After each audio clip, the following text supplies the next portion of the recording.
Imagine office, restaurant, shop, entertainment zone all in one place. And that is ICT Shah Alam, a place that needs high demand of electricity. And now we are going to give the power of solar.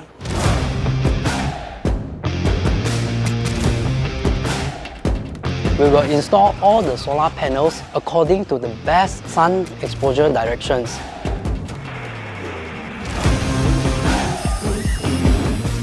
We'll link all the solar panels according to the arrangement and link back to the inverter.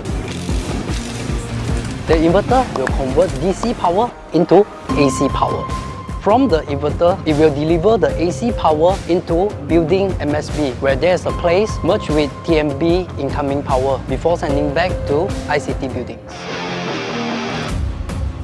The biggest challenges of this project is it consists of different type of roof and multiple separate roof. It leads to time consuming as compared to normal commercial building, but we still managed to finish it within 1 month. Companies who install solar system are entitled to enjoy double tax incentive, which are capital allowance and GITA.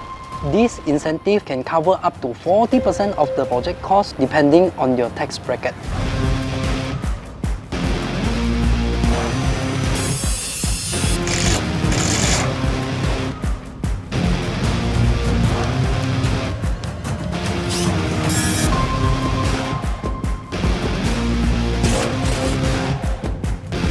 Up to 900 solar panels has been installed in ICT Shah Alam. So, what's next?